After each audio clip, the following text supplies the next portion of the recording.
Okay, the art of interview. I will introduce myself. Many of the people probably would know me. I'm Dr. Ahmed Wahid. Right now, I'm a second year resident in family medicine at University of Manitoba. And then other than that, I hold MSc degree.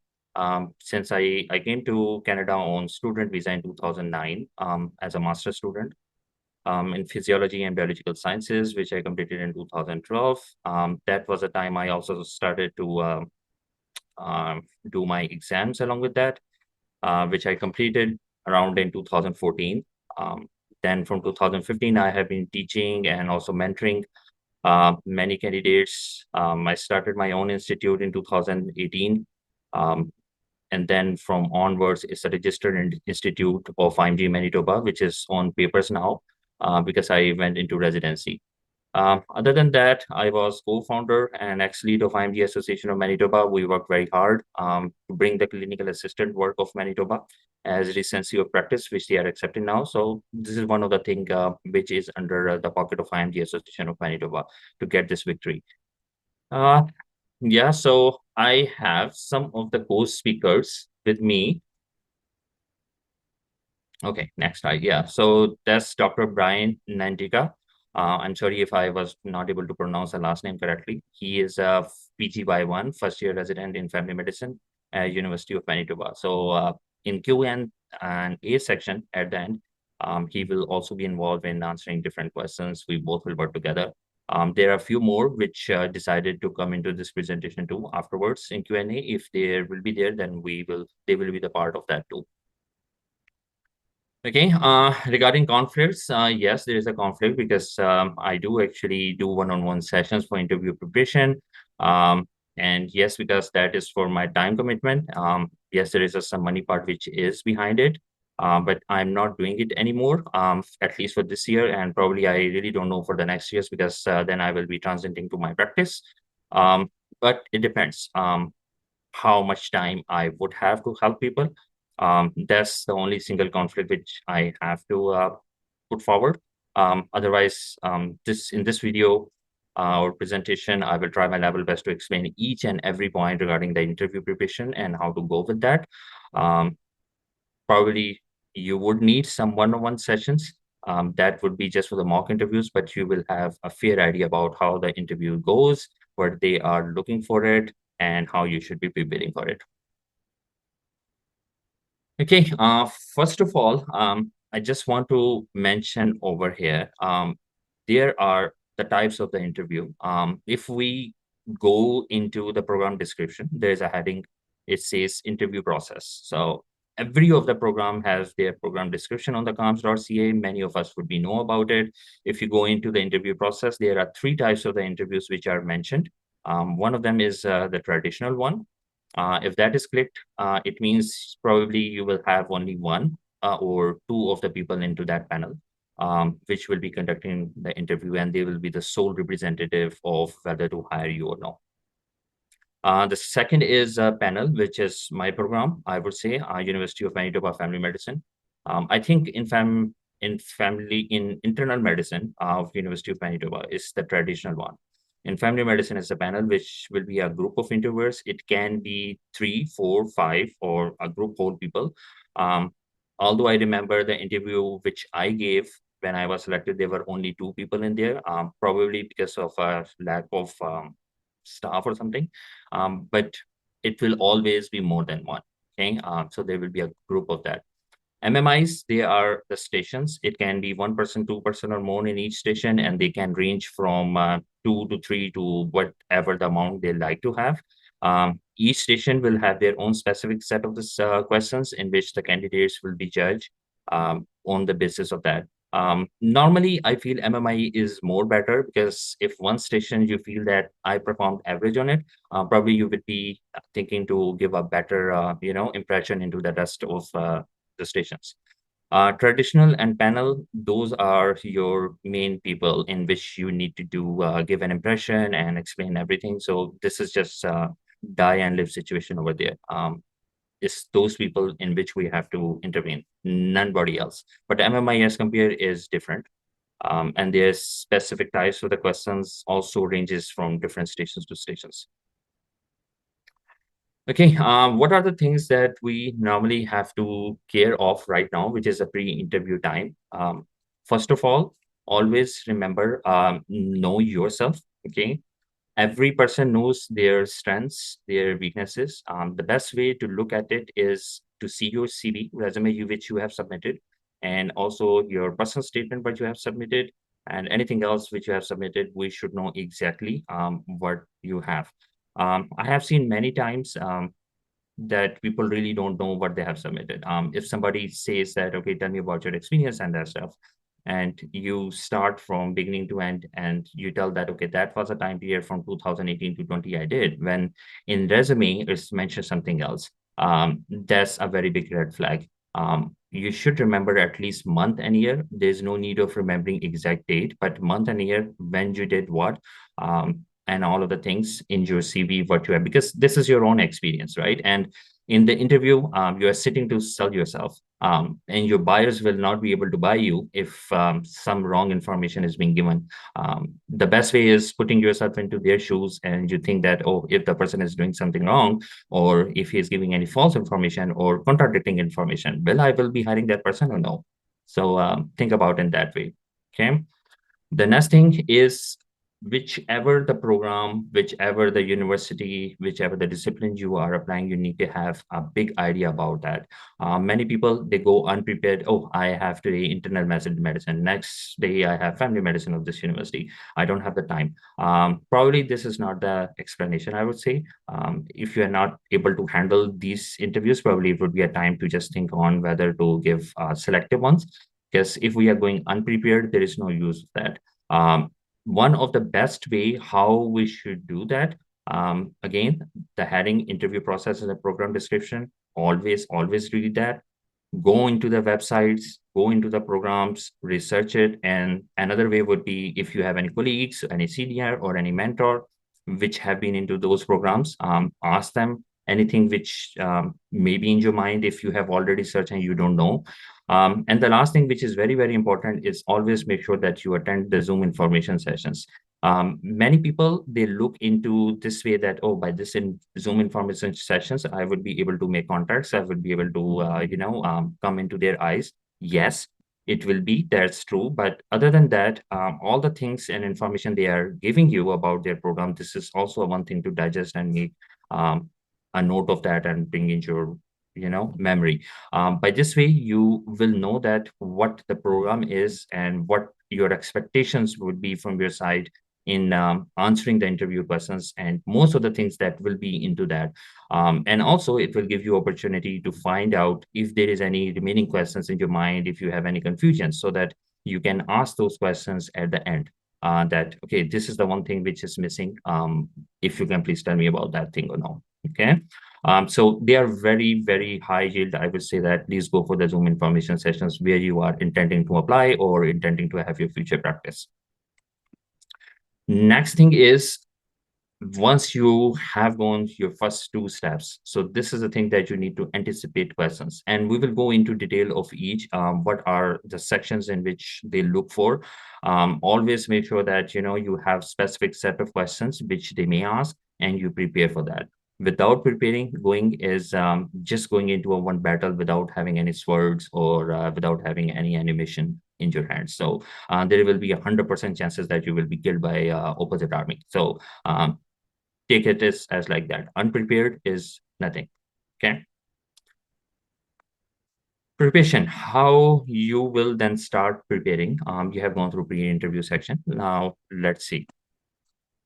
The first of all, remember this thing, there are always two parts of the evaluation. Okay. One of them is the verbal and the other one is non-verbal. Verbal is the one what you are telling them and what they are listening from you. Now, anything is meaningless if you are not able to convey your message in a very clear and a confident manner. If you are not confident enough by giving your answers, probably they will think that, oh, there might be some problem. If you have any kind of experience and you are telling that with full confidence, probably they are going to believe you. Okay, so other than that, they always look what is your tone of speaking. Okay, how you are able to convey a message, whether you have any communication problems or no. How is your demeanor of going into that field? All of that goes with both of these things, verbal and non-verbal. There are a few of the techniques which we can do to improve our non-verbal techniques, which I will explain shortly. Uh, what we should be doing is practice, practice, practice. Okay. You have prepared everything, right? Now you should be asking your mentors that can you please take my interview, one session or mock interviews. There is nobody in the world who can start from beginning to the end. We can only suggest you how to convey the message. There are many people who try to memorize all of the interview questions, and many of the time, I would say that that really doesn't work because we really know it if a person has memorized it or if he's really speaking it by his own knowledge and to the point at that point or no. Okay. I remember I have used all of these things at my time. I was working as a clinical assistant, and they were my supervisors were over there. I asked them if you can please take my mock interviews or no. I had my mentors too. I took with them my colleagues. There were many there, and they were my students too, I would say. And there's no shame in it, right? They knew that I have been struggling for a long period of time, and I asked them, "Can you please take my interview or no?" And many more. I will share one more that my wife works is attached to the school. There is a principal for that.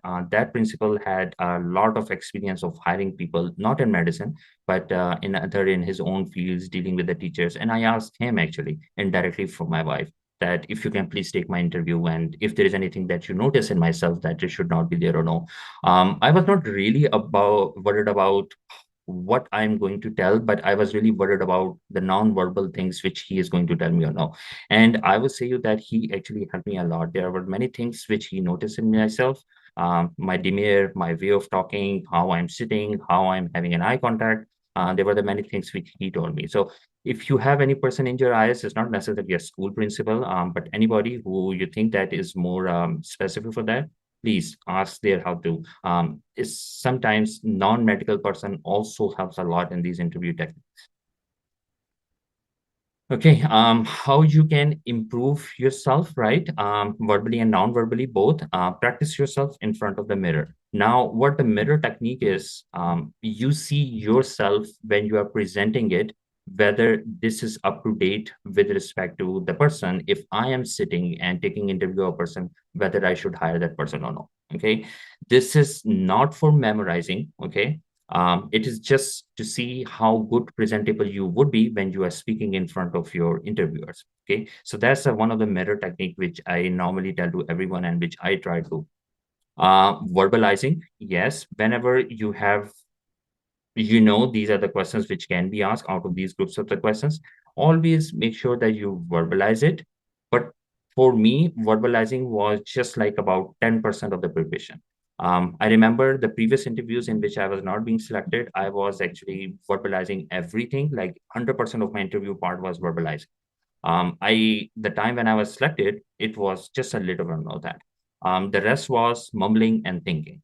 So how I used to mumble and think is mostly when I'm standing outside, I'm doing something, I'm thinking, okay, so if that is a question, I'm just speaking to myself. These are the points which I will be speaking. Okay, in this point, I have to say that. In this point, I will be mentioning this thing. And this was, I would say, like 70 to 80% of my practice of interview. And it helped me a lot. Thinking was mostly the time when I am sitting in the washroom because I know that washroom is one of the side when the great idea comes in, right? So I'm thinking, okay, so in that question, what I should mention, and then I'm mumbling it and verbalizing it and then mumbling back. Or if I'm lying on the bed, you think that you are the person who are lying on the bed, it can be a great idea. Sometimes people have ideas in shower if you think you are that one. So start thinking at that point. You will have some ideas and there you go. So that's how you can do basically 24 by 7, except for actual sleep. That is a time which you are not practicing. Otherwise, it's all the time you are practicing for the interview. And that's how this dedication for the interview preparation wants. Okay, now the technical requirements is very, very important. This is one of the main thing that if your technical requirements are not up to the mark, you probably every preparation is useless. So it has very, very equal importance. Always make sure that you check your Zoom, you check your computer, your internet connection before the night on the next day of interview, because you really don't want to panic yourself on the day when it's going to happen. And then your hand starts shaking and you say that, oh, what I should be doing. Camera position is very important. Along with that, um, I cannot see my camera right now so that I can show you how to, what is the best one. Let me see. Yes. Okay, I can see now. So if you see my video right now, is that a good position? I don't think so. If you go a little bit far, now if you see that I'm in the middle of the camera and there is a some portion above which is remaining and my shape till the shoulders is coming, I would go a little bit more down so that, even the more down would be more better too. And then move your this iPad. So this is the best position. Okay. Now, what is the benefit of this position?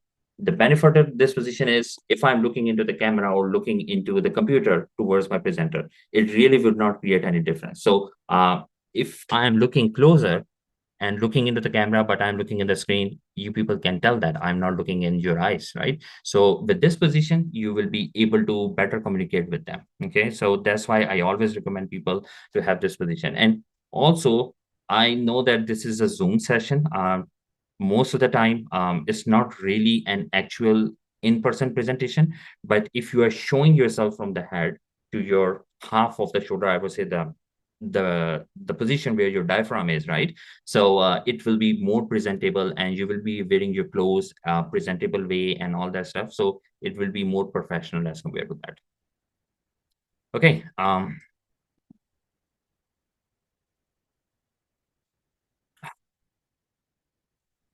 Dress code.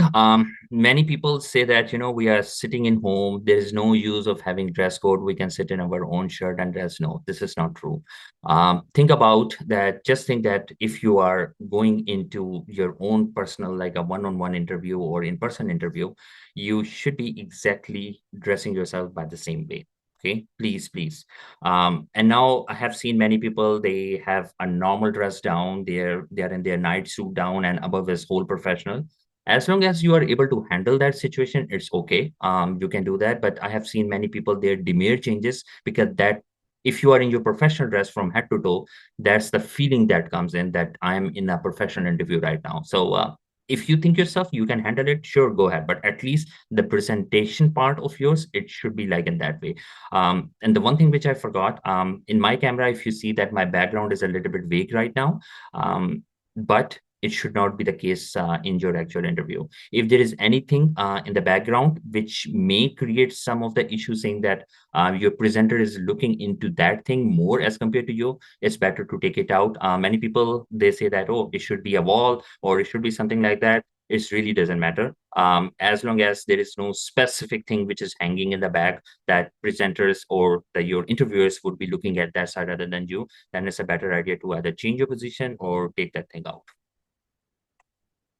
Okay, how we should generally approach to questions of the interview. Okay, let's have a deeper dive into it. Okay, now every interview are now standard, whether this is a CaRMS interview, whether this is an MLP interview, or if you are going into a one of a hospital position like a clinical assistant or as a nurse or as a paramedics, everyone have their standard interview questions, and more or less I have divided it into that. You will see it, but it's just a section what they will be concentrating on more with respect to the position. And then the approach of the answers varies. If you're going into one of your professional job, not the training like residency or CaRMS, you should be more concentrating in a way that what you are able to handle and what you are able to do. In residency, you should be a little bit more specific towards that you are a person who can go into residency, and also you are one teachable person, and you are open for all of the learning. So that's why approach to the answers, it slightly changes, and what are the words and what are the sentences we should be using more into that. Now, the first step is to listen the question very, very, very, very carefully, because if the question is not understandable, there's no use of answering that further. If you have not understood the questions, you can always ask them, I really apologize. Can you please repeat it? And there is no penalty for that. They will repeat it for you. Okay. Now, in CaRMS, they really like to hold your ear by another way. So not really a directly way. So nobody will ask you about why family medicine or something like that. They will ask you the same question in a very tricky manner or complicated manner. And we need to think about what really they want to know from this thing, right? So that's why it's really very necessary to listen the question. Um, Now, when you have heard the question, try to simplify the question in your mind and try to find out what is the meaning behind this thing so that you can answer the question. Is it like they want to know, is it family medicine? Or did they want to know about the qualities of a family physician? Or they want to know why you are interested in my university? Or they want to know why your university was a first choice? Or what are the qualities of this university that make you first choice? So these are the simplified answers you need to give yourself and then start answering them. Okay. The third is now you need to start making your points in your brain to answer. So every answer require like 2-3 seconds of thinking, and you should be doing these 3 steps into that 3 seconds of thinking. Now, many questions you already have practiced, you would have already have answers and your steps in your mind. So time taking will not be too much. If you think that probably I will be taking more time than 3 seconds, what you can say is that, hey, this is a very interesting question. Do you mind if I can take a pause to think about answering it or no? It's not a bad point. They will say you yes, and you can take like around few seconds more to think about it. I won't suggest you take more than 10 seconds. That will be very long. But in that time, you should really compile your thoughts and go step by step how you should be answering that. Okay. Now, what is the approach or the structure which we should be answering? So every question, it should follow. I want to see everyone who would be answering the question with each question by this way. The first part is introduction, second is body, the third is conclusive paragraph. Okay. Think about that. Many of us would have given the IELTS or somehow in the past would have prepared for the IELTS. Everybody knows it. So in writing of the IELTS, there is a specific structure of that. And this is exactly the same structure. You always go with the introduction paragraph, then you give the body in which you explain the thing, whatever they are asking in that, and then you goes into the conclusive paragraph then you in which you summarize all the things. It's exactly the same thing in which you present your answer. So always think about in these 3 steps. I don't think so. There are very few examples which I will let you know towards future slides that you can give it really in a straight manner, but almost 98, I would say, percent of the questions have this structure. When you are preparing yourself, you are doing the practice, making your answers in your mind, always go in this manner. Introduction, body, in which you will be giving your 2 points or 3 points, and then you will go into the paragraph, conclusive paragraph. Okay, what are the interview components and what they are exactly looking from you into that interview questions? So again, the same heading, interview preparation, right? Interview questions, which I told you. These are the skills which are written over there. And this is one of the example. I took it from the CaRMS website from University of Manitoba Family Medicine, which is my one. If you see, these are under this heading, there are a lot of things which are written. Now, if the collaboration skills are written, collaboration skills, what they are looking into the collaboration into that point. So that's explanation for that one.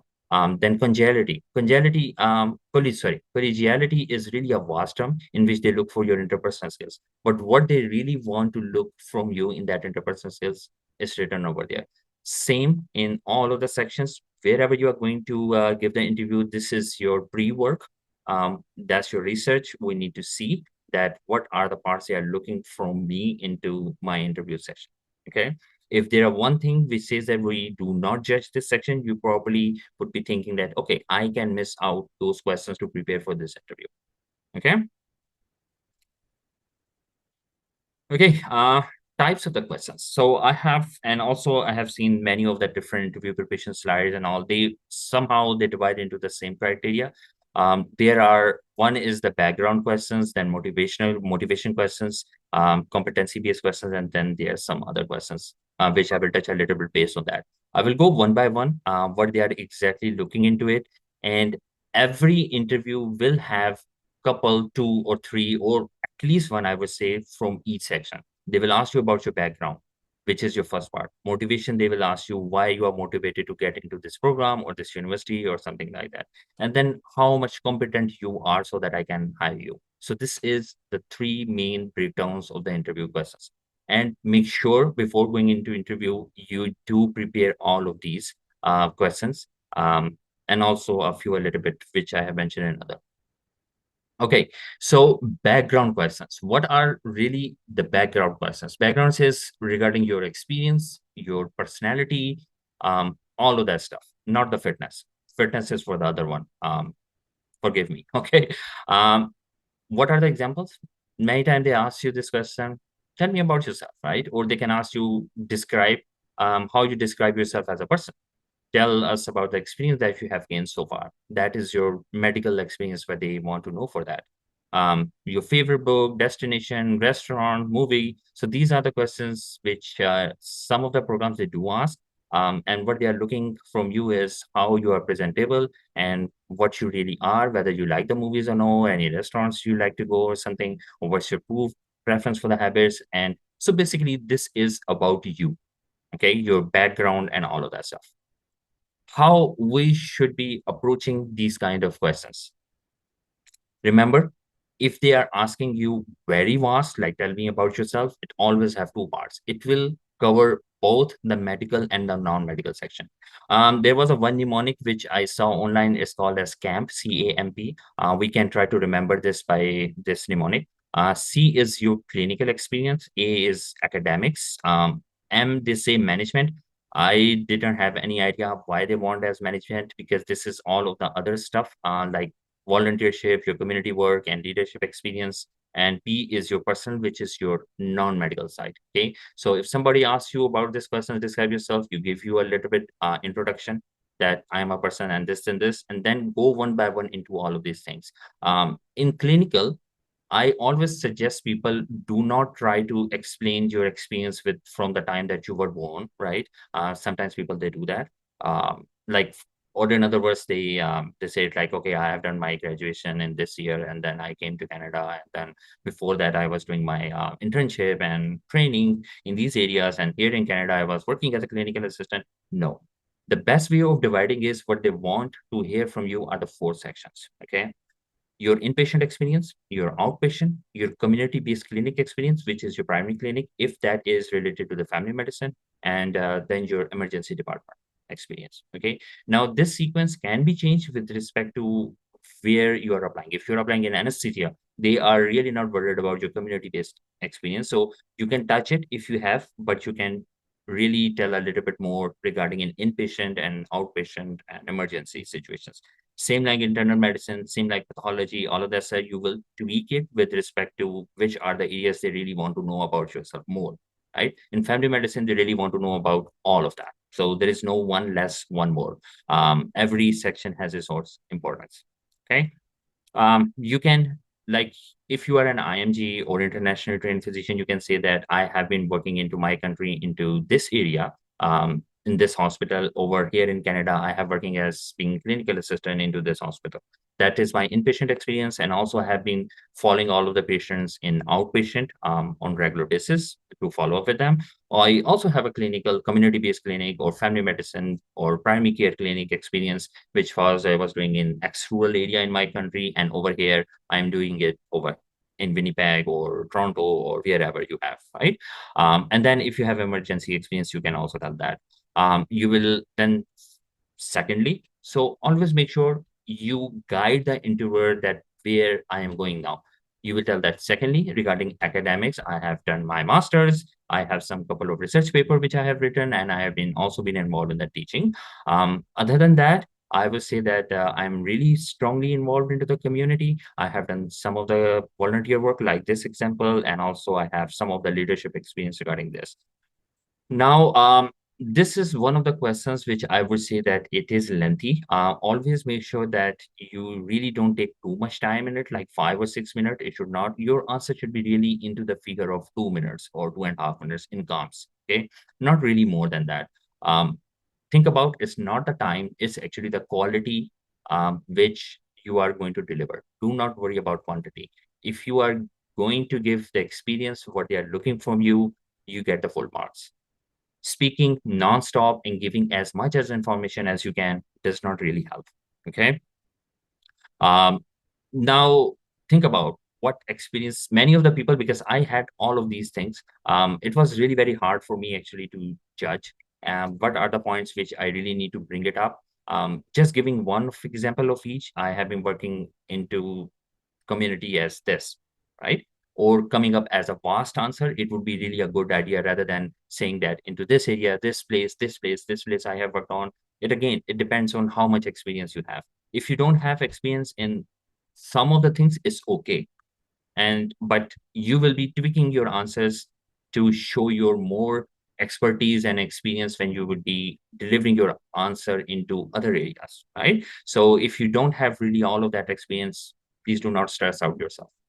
Okay, this answer is for the people who have been really old graduate. They have years of experience. They want to bring it up so that they would have higher chances. But the people who are just recent graduates, everybody know that probably you would not have the time for having such a large experience. So compile yourself, don't panic, give your experience what you have in a nice way, point wise. Okay. And then you can tell yourself as a non-medical, in on other than the medicine, I have this, I really like riding, I really like to spend time with my kids and all of that stuff, right? Now in interview, it's not necessary they will ask you very vast question about which will cover both. They can ask you one specific part, right? Like the example which I gave above, how you describe yourself as a person. So it's not your medical experience, it's your non-medical experience that they are asking for. Okay.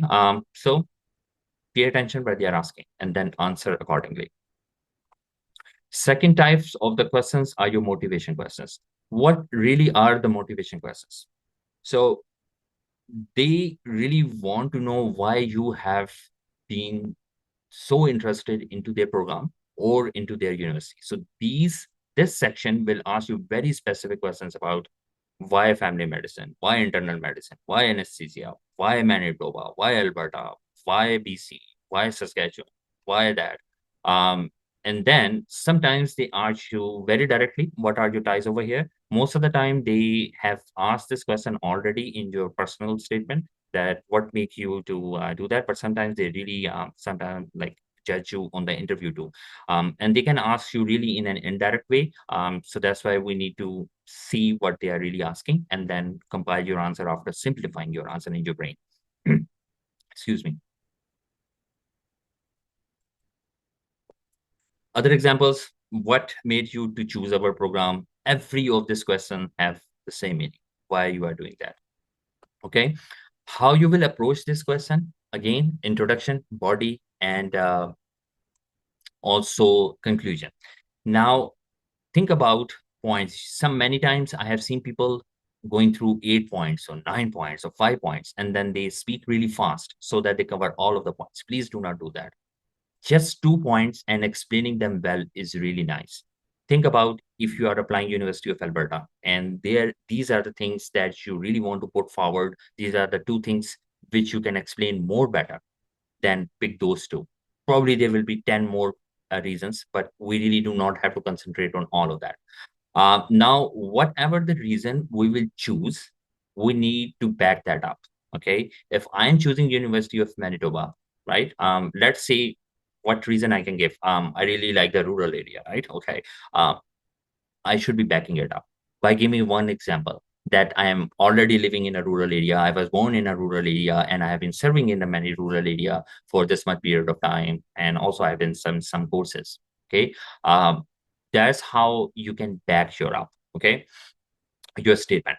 Now there is a one question which arises in it. Oh, they ask the previous questions about your background, and I already have explained in very super detail that this is my experience. Do I should say that again or no? Now, the thing is, if we need to repeat really a one thing which we already have said, that just briefly mention it. Okay.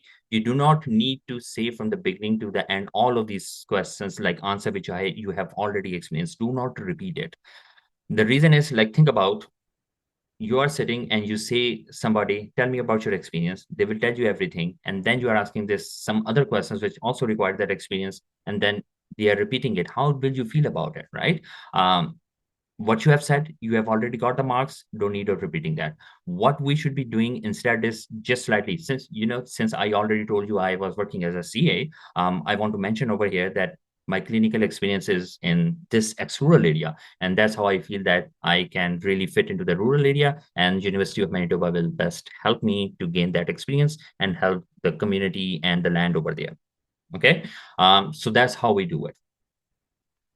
Cam, if somebody have not asked you yet about your background question, sure, you can bring up in more detail with this camp approach, um, which is which we already have discussed about that. Okay. I can see that there are some of the questions in chat. In question and answer section, I will definitely go with them one by one. Okay. Um, you can bring your own experience if you are already not being asked background questions. Definitely, if you have been asked, then really a one-liner mentioning that I already have told you, that will be the approach.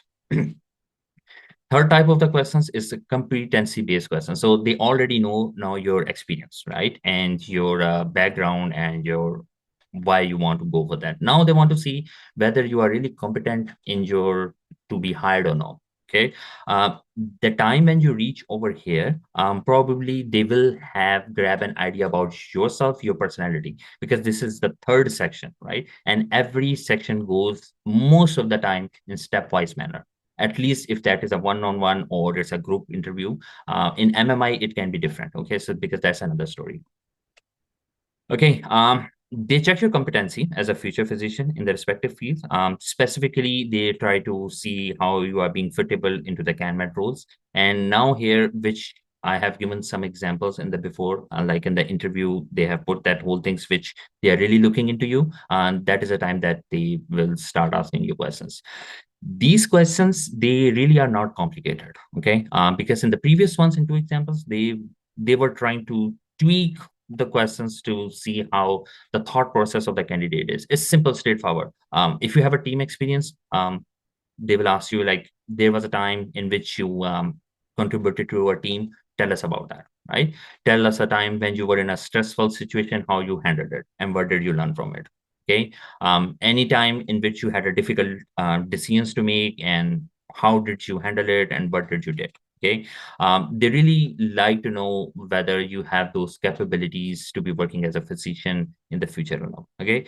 Rest of the examples are like, they can ask you about the conflicts, how you handle that. They can ask you about if there's any challenging patient, and also they can ask you about the strength and weakness. Okay.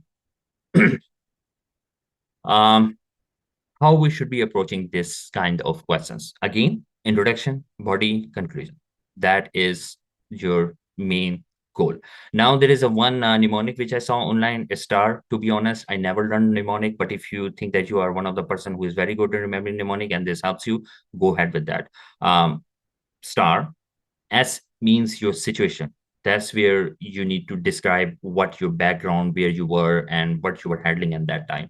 What were the tasks and tactics in this situation which you had to handle that, which is being asked into that, for example, conflict question, right? Now you need to tell where, why this conflict happened, what was the situation in that or your task which make you to have that conflict, what action you took in that situation, and what was the result of that. And you need to give your reflection means what you have learned from it and what you are going to do in your future practice, what you are doing so that this will not happen again. Okay. How I see it, that is a part of the body. Whenever you are describing an event, make sure you first describe the event. Okay. Every situation that being asked, there will be some of the problem in that situation. Okay. Like, for example, they ask you about the team-based situation, right? You cannot tell really that, okay, there was a team and there was a task and I went into that and I did that and finished. That's it. Great. No. Team means there is a group of people that you are working with them and they have a task to complete. Now, there should be a problem that you should be mentioning into that team situation, and how your team handled that situation. What was your part in that for handling the situation? It's not really necessary that you bring yourself as a boss, that, okay, I was the person who was handling it. Um, and I said, everybody do this, do this. Okay.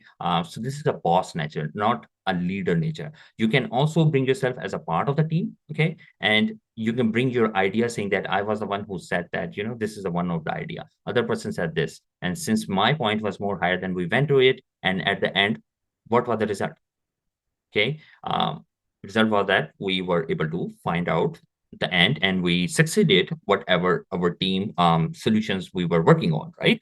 So, and then what you have done from it. So I learned that wonderful teams, they are a blessing.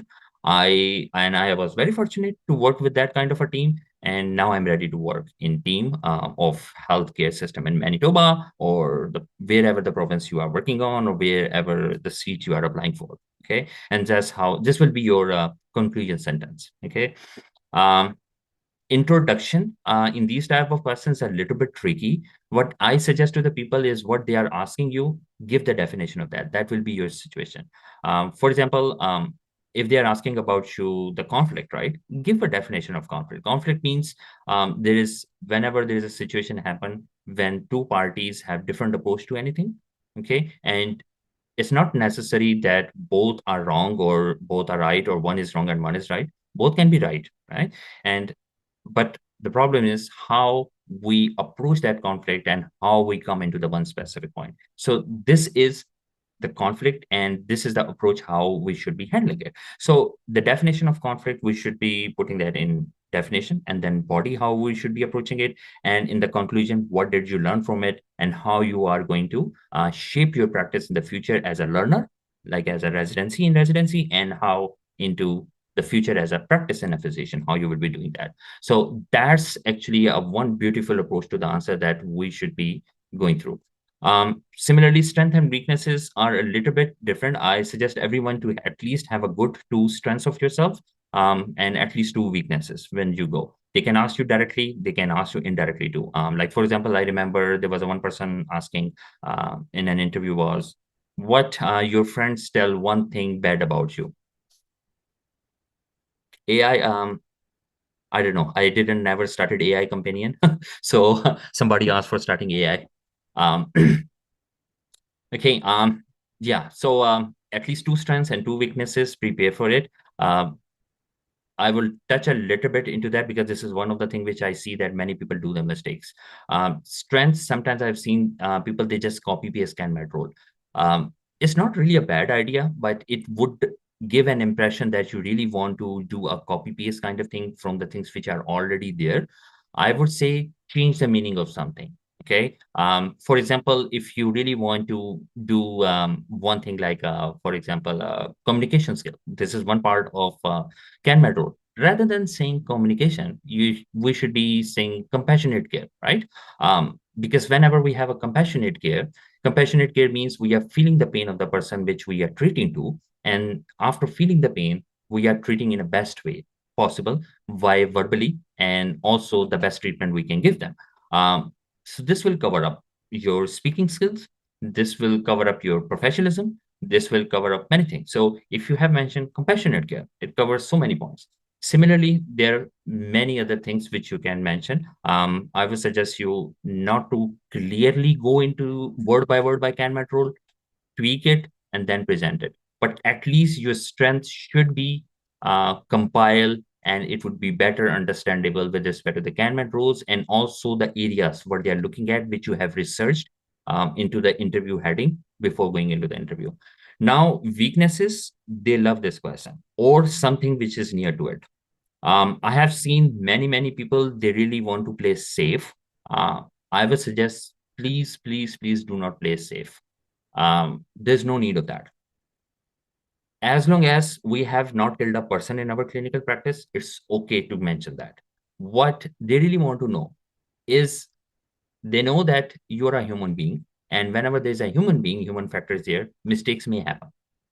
But what they want to know is with that weakness, how you were able to recover yourself. Okay. You did something, there was some problem happened in a clinical practice. Did you made it correct by apologizing or taking further action so that it won't be disastrous for the patient or to the family or to other community?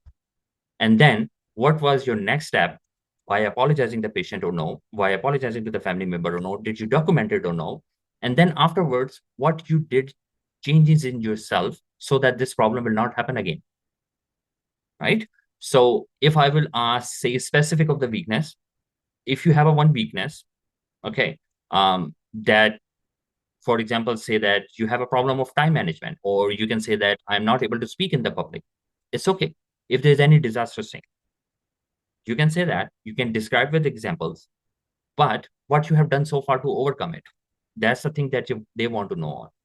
And with that kind of techniques, how far you have been succeeded with that, and in the future, is there anything else you are working on it, or any other points to bring your weakness to more stronger, and how your future practice will help you, that whether you have been succeeded of taking that fear out or that problem out of yourself, how you are doing that. By this way, they would be able to find out that if there will be any problem happen, either in residency or in the physician field, will you will be able to handle the situations or not. So it's very important that we bring up something which is sure, whatever that is, we come up with some of the things that will make them feel that you are able to overcome it, and you can overcome any other thing which may be in your life.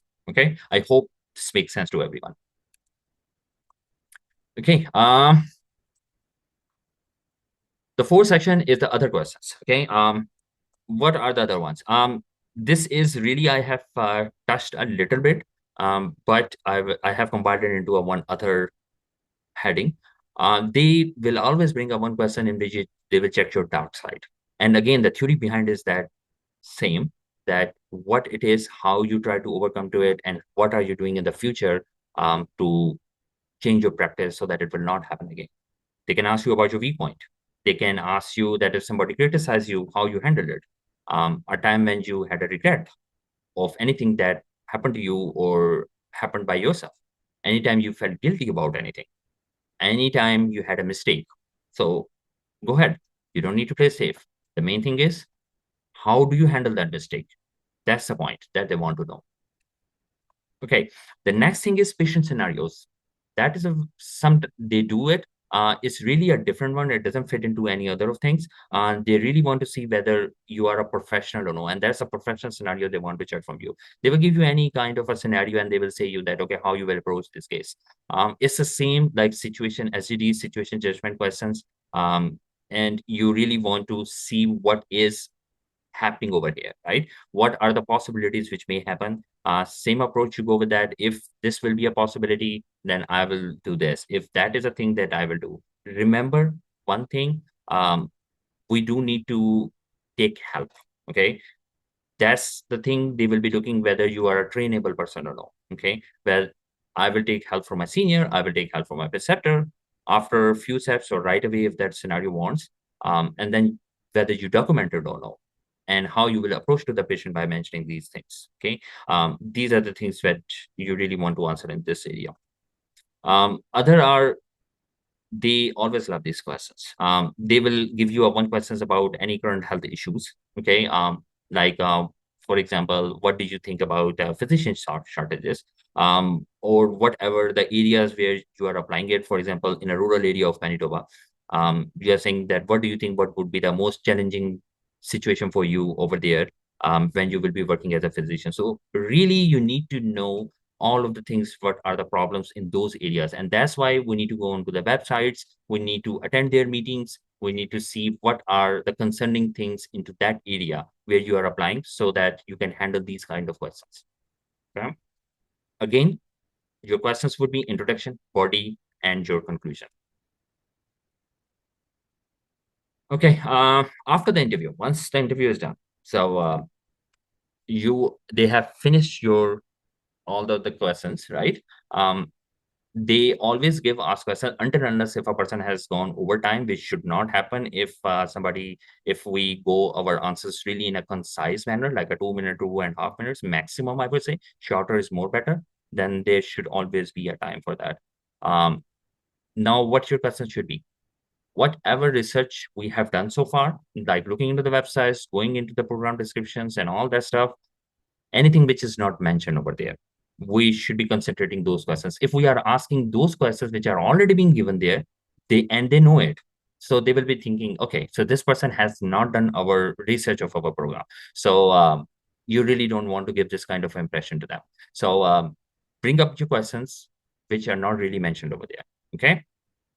Um, Common mistakes. What are the common mistakes people do? So I think probably that is second last slide, or yeah, that's I think the last slide. Many people, they go unprepared and unstructured answers. Again, I cannot really stress more into it that we should always go prepared. I remember my first initial ones, I was not really unprepared, and I'm guilty of it.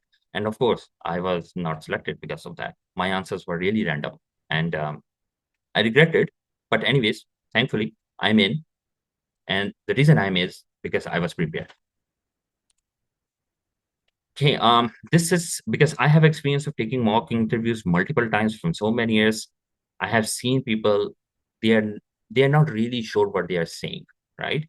Um, if they say one sentence, they they really misjudge themselves. They repeat the same sentence again and they rephrase it. And because of the thought, because their subconscious is telling them, oh, maybe my this answer was not delivered in the way that I should be delivering it. Let's do that again by rephrasing it. Okay, that's really a wrong thing. It shows that you are not really confident of what you are saying. That's why the part of preparing yourself, verbalizing it, thinking about it, giving your interview for the mocks is very, very important. Once said, it's said. Then move on. Now, this is one more thing. Many people, because I'm also guilty of that, somebody told me that, oh, if you really want to go into family medicine program, they are really looking for emergency work experience. And guess what? When I was giving my interview, every question, somehow directly or indirectly, I was bringing my emergency experience in it. Was it a good thing to do? It was a disastrous thing to do. And I really know that person who took my interview at that time. Like few years back, and I met that person and he told me, oh, you are the guy who had a lot of emergency experience, right? And I was so embarrassed at that time that, oh my God, he remembered everything, because I was most of the time after a few years, they really don't remember candidates until unless they have good memory or something like that. But my answer was such a badly or negatively memorable that he remembered me, that every answer was having an interview experience. No. Okay. The thing is, if you have given your experience into one section in your background, do not bring that on. You already got the points of that. If you really need to bring it in, you can just mention it. Oh, as I already told you about my this experience. So in that, this is related to this question. I'm giving you my experience in. Okay. So the how I tell the people is, you have three questions, you are answering one thing in it, you are getting point of one. You have opportunity of giving your three experiences in each questions. Why you are not able to get 3 points? Because the reason is you are giving the same thing in your each question. So you are losing your opportunity with every question. Not telling your own questions. This is, I am telling you this 110% if we are using examples um, of other people, or being, I would say, the normal answers which they have been hearing from year and year, we will not distract it. Okay. Uh, Always make sure that you bring your own experience, and you should have your own examples, and it should be unique of you. I will give example that there were like around 4, 5 questions in my interview that needed some kind of my personal experiences. And those experiences which I shared, they were 110% of mine. And I was really very confident in answering that. And at the end, when this interview was about to close, they were leave. The lady told me about that, that, you know what, thank you very much for being too honest with us, or very honest with us, right? And it tweaked me a little bit, but I didn't want to make myself a little bit happy. So I went into denial stage and I became happy, and I realized this thing, how important it is when I see my results of the ground that I'm selected. So please be honest, bring your own experiences. Do not bring traditional experiences things. They will definitely ask you about all of these questions, like the behavioral, the third type of section. You will have opportunity of a lot of that. Always bring your own experience. If you say, I don't have any much experience, then probably you need to think about your whole life, okay, and bring up one, because I cannot buy this statement that you do not have any experience of conflict, or or anything like that. Okay, it's not necessary. If you have very short, you don't have a training or anything like that, there can be a conflict during your medical school. There can be a conflict in any other situation. If you were working in some other places, many of us work in Tim Hortons, many of us work in taxis. If by chance you have this experience, there might be a conflict over there. Bring it up. We need to have this experience of very unique. Okay, attitude is very important. Okay, why? I have seen people with a mask face giving interview. Hi, this is Janusz. I'll Hello. be your Armenian interpreter, ID number 11028888. Everything you said will be interpreted and remain confidential. How may I help you? Who is that? Sorry. Okay, I muted that person. Sorry for interruption. Okay, always have a pleasant smile. Always have a good eye contact with your interviewer. Okay, if I have seen people looking into the sides, thinking, when you have your 10 seconds of thinking before answering the question, you may think like that. And I know that I really don't know whether about the interviewers. With the direction you roll your eyes, or the person who is standing in front of me, I can tell whether that the person is going to say something which is true or this is a lie. This is something which is like forensics, because I had an idea about the forensics and it is my pastime reading. So I can see that. Whether interviewers can see that or no, I really don't know. So you really don't want to take chances. So during giving interviews, please avoid that. Always have a good eye contact, at least on the screen. Do not look on the sides. And many people have the problem of controlling it. Just think it is like a 1 hour session or something. Please control that thing for 1 hour at least and practice it before that. Okay. You can take that during that 10 seconds, 15 seconds. You can think, you close your eyes, but not after that. Okay. There's some highlighted thing in the presentation. Your answers should reflect that you are trainable. Exactly. In your answers, you should be mentioning that if I'm in that training, I will do this, and then as a physician. So this is the one thing which is different from the other areas, other kind of interviews. They will never hire a person who is not trainable. And this is one of the things they really look into the interviews. Okay, many people panic, and it's understandable. And what I can suggest you is do practice. You do not have any room of panic. Sometimes first question, people they get heartbeat and they start mumbling. I would say it's okay for like a minute or less in your first question. I can buy it. It's okay. But after that, if you are still doing it, I cannot buy it. Okay. Probably I will be thinking 2 times or 3 times before hiring you for any position if you are continuously being panicked. So if you are a person about that, please make sure that you control your panic situation. There are many other things. You can take some beta blockers. You can take some other stuff. Have a good night's sleep before it. Take some of Lexotanil or anything like that before sleeping, so that in the morning you would be less stressful. And having good sleep is one of the best things that you can do for yourself before the interview. People who don't have like a 1 hour sleep or 2 hour sleep, no, this doesn't work. Okay. And then the people, they have like 3 cups of coffee, and then your tremors comes in and your heartbeat stop. And again, this is irreversible process of being panicked. Coffee will more than normal will not help. Only take coffee which is adjustable with your body. If you think one coffee helps you in the normal day life, one coffee is enough before the interview. Okay, reading the answer or sound like reading, and also the eye contact. This is one of the things you really want to avoid. If you reflect, I saw one person. I was taking actually the actual interview in some other field, and he was looking down and he was actually reading that from his own script. I can tell you 99.99%. And guess what? I didn't hire him, right? And I'm 110% sure if somebody will see that probably there is a confusion, maybe you are right reading it, they will not hire you. Okay. Please do not sound like that you are reading things. Okay. That's the last thing that you would really want to do that.